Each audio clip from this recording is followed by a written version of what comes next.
Olá, minha gente! Sejam bem-vindos a mais um Cafezinho Novo Contexto, sempre trazendo conversas agradáveis, conversas produtivas. E hoje a gente recebe aqui no nosso cafezinho o Carlos Oliveira. Ele é contador, advogado, doutorando em ciências contábeis, mestre em ciências contábeis, especialista em contabilidade e controladoria governamental, sócio da CGA Contábil. Carlos, eu já lhe conheço de outros carnavais. Seja bem-vindo. Muito obrigado pelo convite. A gente conhece de algumas datas e é sempre bom um cafezinho, uma conversa boa para a gente dialogar, ver as situações da vida, e um café sempre está presente nessas situações. Carlos, eu queria que você falasse para a gente qual é o panorama assim, da contabilidade, da saúde fiscal do país, do estado, dos municípios. Legal essa pergunta. E eu trouxe uma colinha para a gente trazer os números reais, tá? Só para dizer o que é resultado primário, que muita gente fala o que é resultado primário, nominal. Numa linguagem mais popular, existem receitas e despesas. Então, se a gente recebe mais receita, naturalmente a gente vai ter um padrão de vida maior. Quando existe uma queda dessa receita, eu tenho duas possibilidades. Ou eu diminuo minha despesa para gerar nesse padrão, ou eu vou pegar dinheiro emprestado para segurar esse padrão de vida que eu já tinha. Então, isso é mais ou menos o que o governo federal está fazendo. Então, só para que você tenha uma ideia, o governo federal, nós tivemos um fevereiro com um déficit de 19 bilhões, só no mês de fevereiro. Ou seja, eu tenho mais despesa do que receita, e isso vira uma bola de neve. Então, o que é que acontece? Eu tenho que pegar dinheiro emprestado. Como? Títulos da dívida pública, que as pessoas começam a comprar, e pegar dinheiro emprestado dos agentes financeiros. O que é que isso acontece a longo prazo? Nossa dívida vai aumentando cada vez mais, e nossa capacidade de pagamento começa a ficar mais complicado. Então, o que é que acontece? Isso vai ter interferência na inflação, vai ter interferência no crescimento do PIB, porque se houver inflação, eu tenho que aumentar a taxa dos juros, aumentar os juros para que eu possa diminuir a inflação. E aí esses juros vão aumentar meu pagamento dessa dívida, e é uma bola de neve. Entendi. E aqui em relação ao Estado, que a gente, Estado, municípios, tem a capital, Recife, e a gente não pode desassociar a política da parte fiscal, né? Que as pessoas normalmente não querem enxergar, mas é necessário enxergar. Você sabe que eu assessoro alguns municípios e alguns vereadores, secretários dizem: nós temos a política. Não existe mundos separados. Eu digo que a gente tem que encontrar um equilíbrio entre o técnico, que é o fiscal, e o político. Só o técnico vai resolver? Não. Existe tomada de decisões políticas que são necessárias para que o técnico continue sendo eficiente. Então, na parte técnica, no governo, por exemplo, do estado de Pernambuco, tem um fator importante. Janeiro e fevereiro, eles tiveram um superávit de 289 bi. 2 bilhões. O que é que isso acontece? E uma previsão de déficit até o final do ano de 1,7 bilhões. Ela está segurando, quando eu digo ela, a governadora, despesas em 24 para gerar um superávit para começar a executar em 25 e 26. Já Recife existiu, por exemplo, um superávit de 488 milhões, mas o ano passado terminou com menos 400 milhões. Ou seja, e já o governo do estado 1,2 bilhões positivo. Então ela segurou a receita para começar a executar a partir de 25. Então tem uma coisa chamada períodos pré-eleitorais, que são os anos antecessores de eleições, que começa a plantar uma semente de execução de obras, de visualização de grandes eventos, para que em 26 comecem as pessoas a enxergar isso. Veja que a parte técnica tem influência na política e vice-versa. Então, no cobertor, o cobertor de Recife hoje está mais curto do que o cobertor do governo do estado. A gente pode dizer que, então, olhando politicamente, analisando politicamente dados fiscais, a gente pode dizer que o desafio do João Campos ele é maior, porque ele precisa justamente arrumar essa liquidez, essa força da máquina do município do Recife, para poder justamente se cacifar para o governo do estado, enquanto a governadora tem uma, digamos assim, uma carta na manga. O que é que acontece também? A dívida consolidada do governo do estado é 18 bilhões. O que é uma dívida consolidada? Eu pego o dinheiro emprestado da União de instituições financeiras da União, de instituições internacionais, para executar obras e serviços de grande porte que sejam na área de infraestrutura, tá? Então, o que é que acontece? Já Recife também pegou uma dívida de 1,875, ou seja, os dois estão captando recursos de empréstimos, que aí você vai pagar juros, são 10 anos, dependendo de cada banco, para que existam obras nesse ano para comece a vislumbrar. Se isso vai ter um efeito prático, os dois estão pegando. Só que um está com cobertor curto de dinheiro e a outra está segurando para investir agora.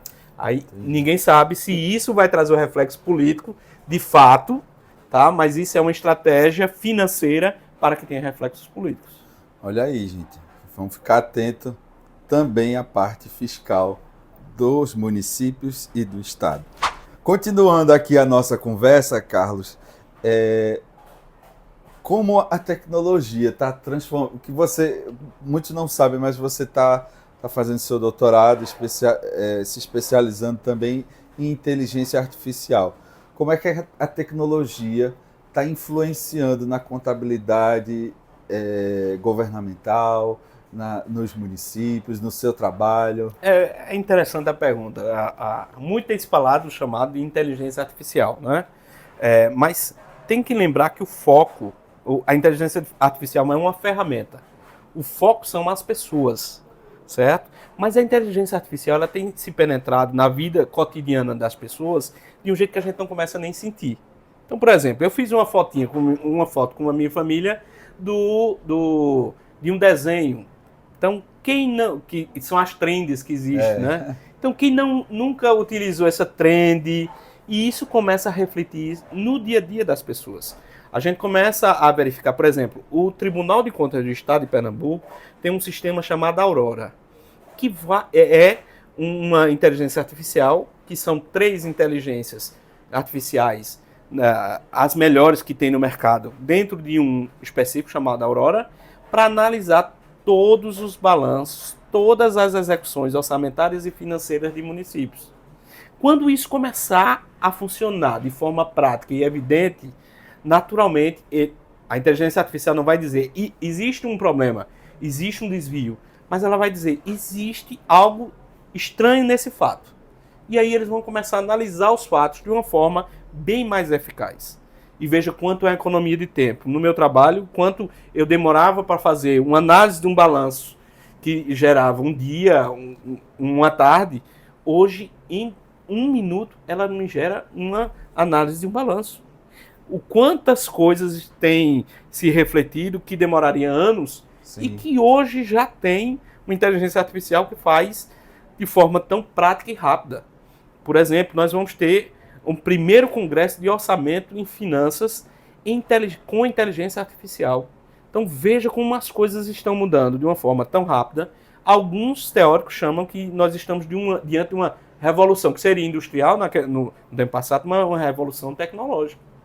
Por exemplo, Trump, a teoria diz que ele utilizou a inteligência artificial para mudar a estrutura de taxação de impostos no âmbito mundial. Foi bom você ter falado sobre isso, porque as pessoas estavam dizendo, não, Trump é doido. Eu vi até um Nobel de economia falando, não, ele está fugindo de todas as teorias, nenhuma teoria se aplica àquilo que ele está fazendo. O que ele fez? Há uma teoria que diz que foi gerada uma fórmula matemática e que ele gerou através, claro, da necessidade geopolítica dele, mas a inteligência artificial gerou essa informação para ele.